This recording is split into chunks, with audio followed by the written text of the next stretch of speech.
Zikr deganda bu bilasizmi o'zi nima? Zikr bu Allohni eslash aslida. Alloh Qur'onda aytganidek astaizu billah fadkuruni adkurkum vashkuruli va la takfurun. Meni zikr qilinglar, meni eslanglar, men ham sizlarni eslayman. Bergan ne'matlarimga shukr keltiringlar, kufrona ne'mat qilmanglar dedi Alloh taolo. Demak Allohni eslamoqlik, Allohni zikr qilmoqlik. Eng yaxshi zikr sizlarga men bugun bir taklif Rasulimiz alayhisolatu vassalamda aytmoqchiman.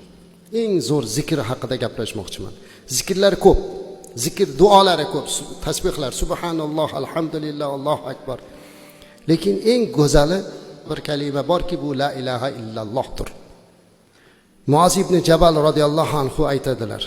Qala Rasululloh sallallohu alayhi vasallam: "Man kana akhiru kalamihi la ilaha illalloh dakhalal jannah." Ravohi Abu Dawud.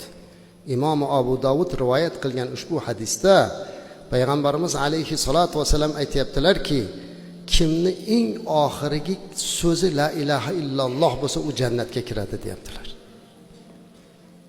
Eng oxirgi so'zi la ilaha illalloh bo'lsa, keksalarimiz, ustozlarimiz duo qilganda aytar ekan, Robbim ketar vaqtida la ilaha illalloh kalimasi bilan ketishni nasib qilgin deb.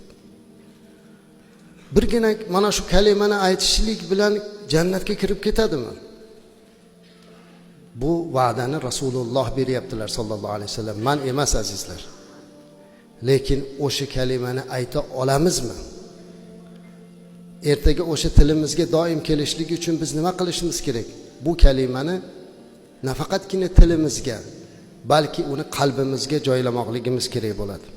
Iymonning sho'balaridan biri bu.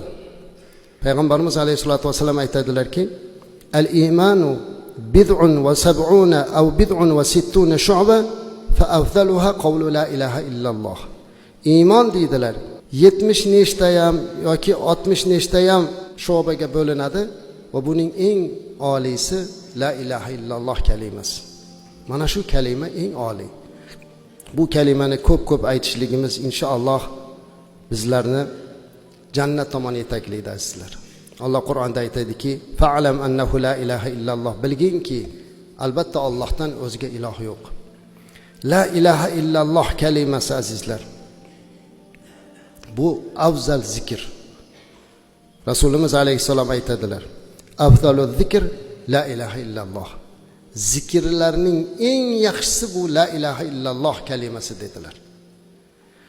Bu kalimani shunchaki aytib qo'ymasdan, balki yurakdan aytishingiz kerak.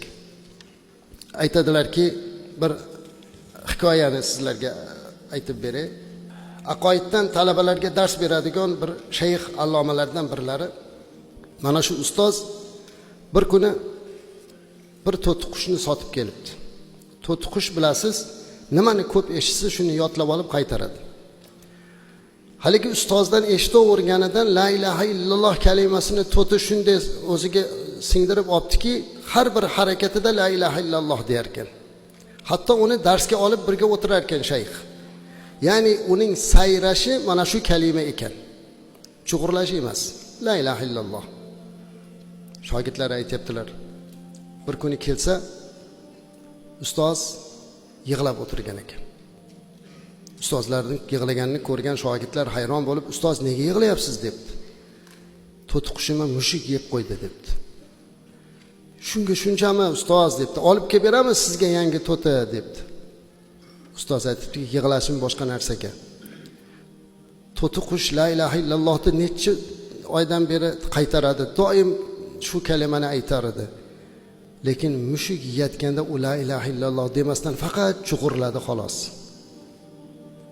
Nima uchun? Chunki u la ilaha illalloh uni faqat tiliga kirib yodlanib qolgan edi. Uni qalbida o'zi boshqa sayrash bor edi. Meni yig'layotganim, men necha yildan beri la ilaha illalloh kalimasidan dars beryapman, u jon berayotganda nima deb yuboraman ekan deb yig'layapman degan ekanlar. Allohdan ketar vaqtida mana shu kalimani aytishni so'rash kerak. Bilmaydi kim nima deyishlik. Kim bu kalimani qanday aytadi, hech kim bilmaydi. Buning uchun tilimizni doim mana shu kalimaga burishimiz kerak azizlar.